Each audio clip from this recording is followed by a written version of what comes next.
obusungu bubayingira bulungi nnyo. Ku Lwokubiri lwa Ssabbiiti eno twakulaga abasuubuzi abeegattira mu kibiina kikasiita nga balaga ennyiike olw'enjawukana eziri mu basuubuzi nga kyandiviirako okulemesa ensonga zaabwe okugguka. Gwe tumanya nti bwe tuba bataano nga tulina omu gwe twagala tunyonnyolera ensonga tulinamu atusinga tumuwe, mwetaaga baloga.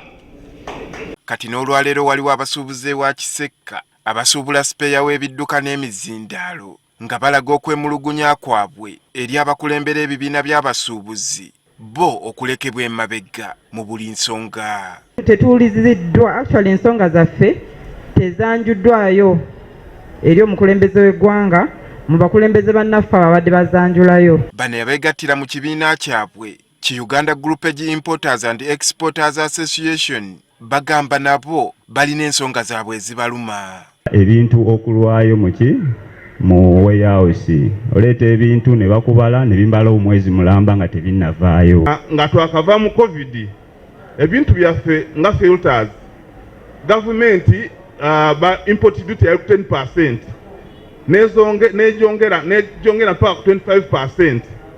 Bogerageranya n'olaba nti bayongerako 150%. Wano era we baviiriddeyo ne basaba omukulembeze w'eggwanga ng'addamu okubasisinkana n'ensonga zaabwe ziteekebwe ku mwanjo. Nga tumulinda nga abiri nga we yagamba ensonga zaffe abasipeya azikwateko. Bano era beemulugunya ne ku kitongole ky'emisolo ki URA okubayisanga ekyokuttale. Omuntu ayinza okuva e Nakawa nga yakamala okusasula emisolo aba awete ekkoona wakkirira ali Lugogo enforcement n'amukuba omukono n'agamba ssebo leeta ndabe empapula oluzirabako ng'agamba nedda ssebo guno tegumaze.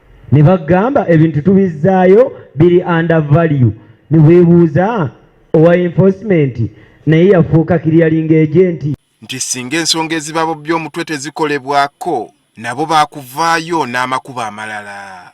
Era ssaawa zino buli musuubuzi waali ali mu kusitookinga kawunga ke na muceere. Embeera twagiyitamu dda ejja COVID ne tukomawo ne twesasulira renti kubanga baamutukaka naye kati kino ffe abagenda okyekaka nga tulwanirira omulimu ogugenda tubeezaawo n'abaana baffe kuba gwe tumanyi. Okwerumaaluma mu basuubuzi buli lukya kati kugenda kweyongera nga kw'otadde n'ebibiina eby'enjawulo ebibataba ebimeruka okukira obutiko. Andrew Kaggwa, Agafeeyo, Spark TV.